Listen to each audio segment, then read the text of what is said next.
Hello everyone, welcome to Sipika social science classes. So students, आज के इस लेक्चर में हम डिस्कस करेंगे चैलेंजेस टू पॉलिटिकल पार्टीज़। कि हमने फंक्शंस डिस्कस कर चुके हैं पॉलिटिकल पार्टीज़ के, क्या होते हैं, कैसे काम करती है पॉलिटिकल पार्टीज़। उसके बाद भी कुछ ऐसे चैलेंजेस होते हैं जो पॉलिटिकल पार्टीज़ को फेस करने पड़ते हैं, जो पॉलिटिकल पार्टीज़ में पाए जाते हैं। अब स्टूडेंट्स, ये जो आपका क्वेश्चन होने जा रहा है, जो मैं समझाने जा रही हूँ, that is the very very very important question, जिसका मतलब चांस 100% के आप लगा लो कि होता है कि पेपर में आएगा ही आएगा। ऐसे क्वेश्चन आ जाता है, what are the various challenges that are faced by the political parties. तो चैलेंजेस वाला क्वेश्चन इंपॉर्टेंट है।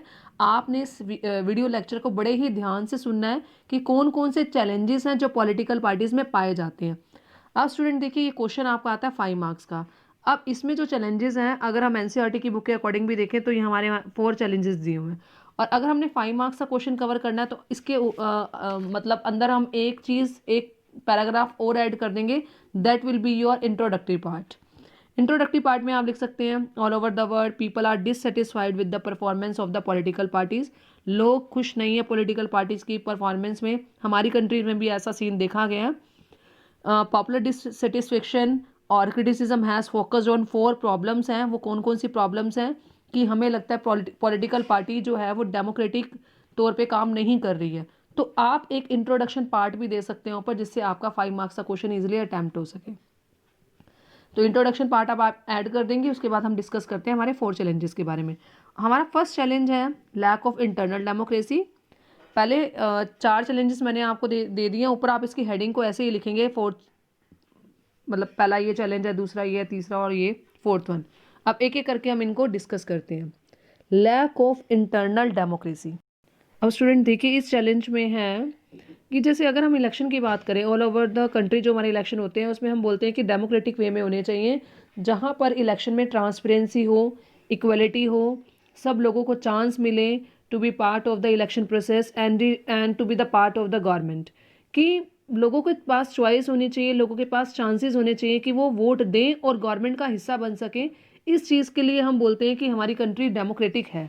पर अगर हम इंटरनल डेमोक्रेसी की बात करें तो क्या पॉलिटिकल पार्टीज़ में वो जो इलेक्शंस होते हैं, क्या वो डेमोक्रेटिक वे में होते हैं? क्या पॉलिटिकल पार्टी अपने अंदर के जो इलेक्शंस होते हैं, इंटरनल इलेक्शंस होते हैं, उसको डेमोक्रेटिक वे में परफॉर्म करती है?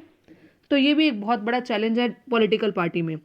Power is concentrated in the hand of one or few top leader. Mostly power जो होती है, जो डिसीजन लिए जाते हैं, वो कुछ फ्यू लीडर्स होते हैं, टॉप लेवल पे जो लीडर्स होते हैं वही मेजर डिसीजन लेते हैं।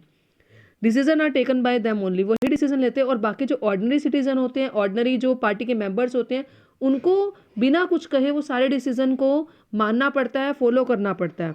यहाँ पर कोई ऑर्गेनाइजेशनल मीटिंग नहीं होती, क्योंकि अगर सारे डिसीजन कुछ फ्यू लीडर्स ही ले रहे हैं तो ऑर्गेनाइजेशन मीटिंग का कोई मतलब नहीं है। और ऑर्गेनाइजेशन मीटिंग होती भी है तो वो भी दिखावे के लिए होती है, क्योंकि जो भी डिसीजन लिया जाता है वो टॉप लेवल के लीडर्स पहले से ही सोच चुके होते हैं कि हमने ऐसा पार्टी में काम करवाना है और ऐसा करना है। दूसरे लोगों को चांस भी नहीं मिलता बोलने का या अपने ओपिनियन शेयर करने का मीटिंग्स में।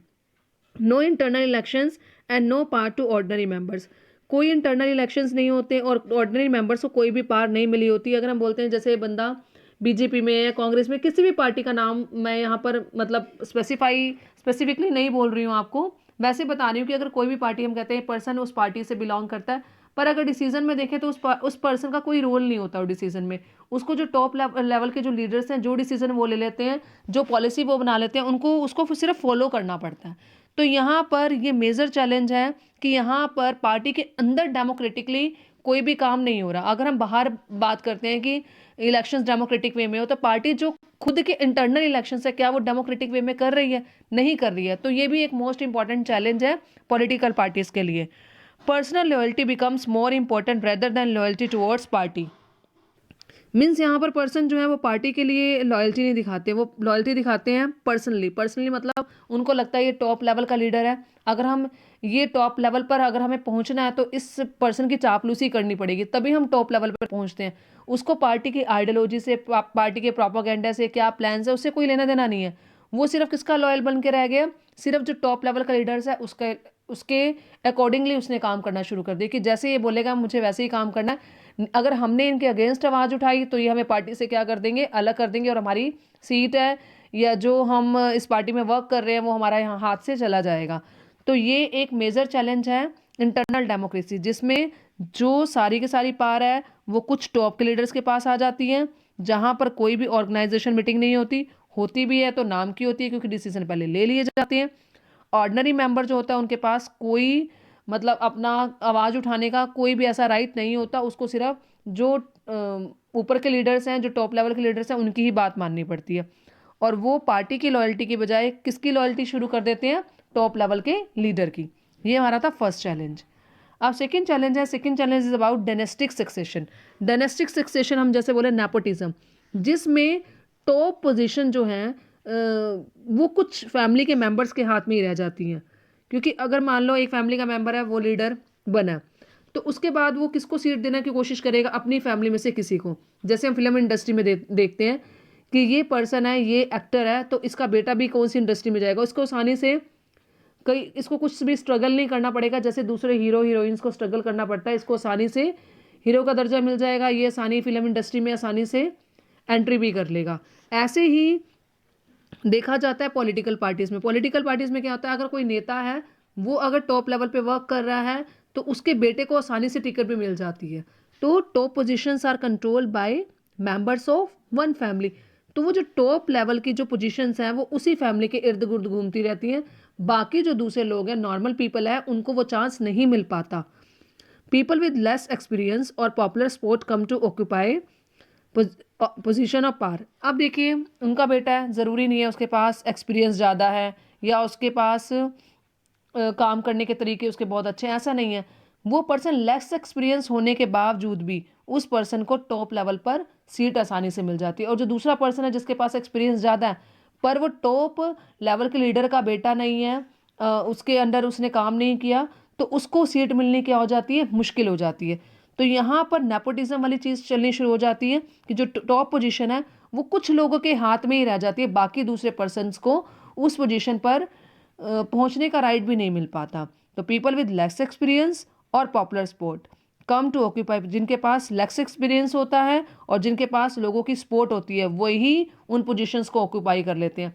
और जिस पर्सन के पास अगर मान लो एक्सपीरियंस ज़्यादा है पर उसके पास कोई सपोर्ट नहीं है, कोई लीडर का बेटा नहीं है या कोई उसका कनेक्शन नहीं है टॉप लेवल के लीडर के साथ, तो उसके लिए सीट मिलना क्या हो जाता है? मुश्किल हो जाता है। तो फर्स्ट चैलेंज हमारा जो हमने किया lack of internal democracy, second हमने कवर कर दिया डायनेस्टिक सक्सेशन। अब थर्ड है money and muscle power. Money and muscle power means, money means जिसके पास पैसा ज़्यादा हो, मसल मीन्स जिसके पास मसल ज़्यादा हो, नहीं मतलब जिसके पास ऐसे कैंडिडेट्स हों जिसके क्रिमिनल कनेक्शंस हो ताकि वो आसानी से वोट हासिल कर सकें। ये नहीं है कि जिसकी मसल्स हों आप उसको कहो कि वो मसल पार है, वो हट्टा कट्टा है तो वो आसानी से वोट जीत जाएगा, नहीं। मसल पार ये हो रही है कि आप डरा धमका के अपने डर के बिहार पर लोगों को अपनी तरफ कैसे कर सकते हो, लोगों के वोट कैसे हासिल कर सकते हो। तो मसल पार का मीनिंग यहाँ पर ये है। तो कुछ पॉलिटिकल पार्टीज ऐसी होती हैं, कुछ जो टॉप जो लीडर्स होते हैं वो क्या करते हैं? शॉर्टकट मेथड्स यूज़ करते हैं इलेक्शंस को जीतने के लिए। अब कौन कौन से शॉर्टकट मेथड्स हैं? पहला मेथड है nominate those candidates who have or can raise lot of money. उन कैंडिडेट, अब बहुत सारे कैंडिडेट्स आए हैं अपना नॉमिनेशन देने के लिए, ये उन कैंडिडेट्स को सीट देते हैं जिनके पास पैसा बहुत ज़्यादा हो या जो पैसा फंड्स बहुत ज़्यादा जनरेट कर सके, क्योंकि अगर फंड्स बहुत ज़्यादा होंगे तो उस पॉलिटिकल पार्टी की भी हेल्प हो जाएगी और उन फंड्स की हेल्प से ये वोट खरीदने में भी इनको हेल्प मिल जाएगी। और party support criminals who can win election. Parties उन क्रिमिनल्स को भी सपोर्ट करती है जो इलेक्शन जीत सकते हैं। आप देखो, हम कहें ये एरिया में ये बंदा गुंडा है और इसकी चलती इतनी ज़्यादा है तो ये डरा धमका के एक सीट तो वहाँ से हासिल कर ही लेगा। तो पार्टीज ये नहीं देखती हैं कि वो पर्सन कैसा है क्या नहीं है, उनको सिर्फ सीट से मतलब होता है, उनको सिर्फ वोट से मतलब होता है। इसलिए पार्टीज क्या करती हैं? उन क्रिमिनल्स को भी सपोर्ट करती हैं जो उनकी इलेक्शंस में जीतने में क्या करते हैं? मदद करते हैं। तो ये हमारा था तीसरा चैलेंज। अब इसके साथ एक और चीज़ भी और ऐड कर लीजिए। आपने देखा होगा जैसे एमएनसी की भी बात की थी, या कोई भी बिजनेस टाइकून है या जिस पर्सन की इंडस्ट्रीज चल रही हैं वो भी क्या करते हैं? फंड्स देती हैं पॉलिटिकल पार्टीज़ को अपनी तरफ अट्रैक्ट करने के लिए। एक पॉलिटिकल पार्टी को अपने फेवर में लेके चलती हैं, उनको फंड्स देती हैं, उनको पैसा देती हैं और उनको अपने साइड कर लेती हैं, जिससे वो पार्टी जीत भी जाती है, क्योंकि पैसा जितना ज़्यादा लग रहा है, फंड्स जितना ज़्यादा दे रहे हैं, तो बिजनेस हाउसेज उसको फंड्स दे रहे हैं। और वो पॉलिटिकल पार्टी अगर जीत जाती है तो फिर वो बिजनेसमैन और जो इंडस्ट्रीज के मालिक हैं वो प्रेशराइज करते हैं उस पॉलिटिकल पार्टी को कि आपने अब कोई पॉलिसीज बनानी है, वो हमारे फेवर में बनानी है, और अगर आप हमारे फेवर में बनाते रहेंगे तो हम आपको हर बार जिताते रहेंगे। तो वो भी एक इम्पॉर्टेंट चैलेंज है, जिससे दूसरी पार्टीज के लीडर्स को चांस नहीं मिलता मेजोरिटी में आने में या अपनी सरकार बनाने में, क्योंकि बिजनेस हाउसेज उनकी हेल्प करते हैं। और वो सारा काम किसके लिए कर रहे हैं? उन बिजनेस हाउसेज के लिए कर रहे हैं, क्योंकि उन्होंने उनको जिताया।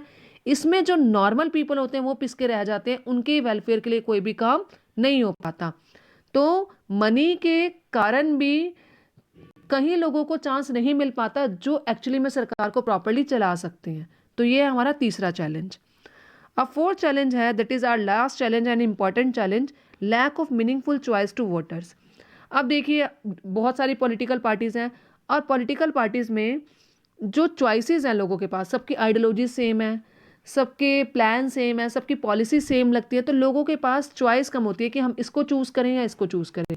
क्योंकि अगर हमारे पास चॉइस ज़्यादा नहीं होगी और सिमिलर होगी तो हम कहेंगे अभी इसको चांस दे देते हैं, अगर काम नहीं करेगा तो नेक्स्ट टाइम उसको चांस दे देंगे। मतलब हम प्रॉपर क्राइटेरिया के अकॉर्डिंग उनको वोटिंग नहीं कर रहे हैं, क्योंकि हमारे पास डिफरेंसेस नहीं है। जैसे अगर देखा जाए कि in our country the differences among all major parties on the economic policies have reduce. मतलब अगर हम डिफरेंसेस देखें इकोनॉमिक पॉलिसीज में, इकोनॉमिक लेवल पे देखें, तो जो पार्टी की आइडियोलॉजीज है या पार्टीज के प्लान है वो हर पार्टी के एक जैसे होते हैं कि हम अपनी इकोनॉमी को ऐसे सुधारेंगे, हम अपनी इकोनॉमी को ऐसे सुधारेंगे। तो सबके प्लान्स एक जैसे लगते हैं, सबके इश्यूज एक जैसे लगते हैं जो कंट्री के लिए कर रही है। तो यहाँ पर डिफरेंसेस पार्टी की पॉलिसीज में कम होने के कारण लोगों के पास चॉइस क्या हो जाती है? कम हो जाती है। अगर हमारे पास ऐसा आ जाए कि 5 पार्टीज हैं, सबकी आइडियोलॉजीज अलग अलग हैं, तो जिसकी आइडियोलॉजी हमें अच्छी लगेगी उस पार्टी को हम चांस देंगे ताकि वो पार्टी मेजोरिटी में आए और अपनी गवर्नमेंट बनाए और हमारे देश को अच्छी तरीके से चलाए। पर यहाँ पर आइडियोलॉजिकली डिफरेंस कम है, तो पार्टीज लोगों को उन पार्टीज को सिलेक्ट करने में बड़ी प्रॉब्लम होती है। Fundamental principle remain same, fundamental principle भी क्या रहते हैं? सेम रहते हैं। जैसे अब ब्रिटेन में एग्जाम्पल दिया हुआ है आपके एनसीईआरटी की बुक में है कि लेबर पार्टी और कंजर्वेटिव पार्टी है ब्रिटेन में, दोनों का प्रोपोगेंडा, दोनों के प्लान्स, दोनों की पॉलिसीज एक जैसी हैं, तो लोगों को वहाँ पर समझ नहीं आता हम किस पार्टी को चूज़ करें और किस पार्टी को चूज़ ना करें। तो ये भी इंपॉर्टेंट चैलेंज है पॉलिटिकल पार्टीज में कि वोटर्स को चॉइस नहीं मिलती है, जो पार्टीज की पॉलिसीज हैं वो एक जैसी लगती हैं, जिसकी वजह से वोटर्स को प्रॉब्लम आती है कि वो कौन सी पॉलिटिकल पार्टीज को चूज़ करे। तो स्टूडेंट्स, ये आपके थे 4 चैलेंजेस। आई होप आपको समझ आ गया होगा ये 4 चैलेंजेस कौन से। फर्स्ट है हमारा इंटरनल डेमोक्रेसी, कि पार्टी में जो इलेक्शंस होते हैं वो सही लेवल पर, इंटरनल इलेक्शंस जो होते हैं वो ढंग से नहीं होते हैं, इंटरनल मीटिंग्स जो होती हैं वो ढंग से नहीं होती, और सारा डिसीजन सिर्फ कौन लेते हैं? टॉप लेवल के लीडर्स लेते हैं। सेकंड आपने कर लिया डायनेस्टिक सक्सेशन, की जो टॉप पोजीशन है वो एक फैमिली मेंबर के पास रह जाती है, दूसरे जो ऑर्डिनरी पीपल है उनको चांस नहीं मिलता टॉप लेवल पर आने का। मनी एंड मसल पावर, जिसके पास ज़्यादा पैसा होता है या जिसके क्रिमिनल कनेक्शन होते हैं उन्हीं की ही पार्टी जीत जाती है, और जो इंसान सच्चा है, जो ढंग से लड़ाई जीतना चाहता है, उसको चांस नहीं मिल पाता। और फोर्थ हमारा है कि वोटर्स को मीनिंगफुल चॉइस नहीं मिल पाता, सबकी आइडियोलॉजीज सेम रहती हैं। तो स्टूडेंट्स, आई होप आपको चैलेंजेस टू पॉलिटिकल पार्टीज को जो आपका टॉपिक था वो आपको क्लियर हो गया होगा, और आपने इस क्वेश्चन को बड़े अच्छे ढंग से अटैम्प्ट करना है, क्योंकि इस क्वेश्चन के पेपर में आने के चांसेस बहुत ज़्यादा होते हैं, और ये क्वेश्चन हमारा 5 मार्क्स का आता है, और इन 4 चैलेंजेस के साथ आपने इंट्रोडक्टरी पार्ट भी ऐड करना है ताकि आप आसानी से 5 मार्क्स सिक्योर कर सके। तो स्टूडेंट्स, ये था आपका चैलेंजेस वाला टॉपिक। आगे हम करेंगे इसके रिफॉर्म्स के बारे में। Okay, thank you.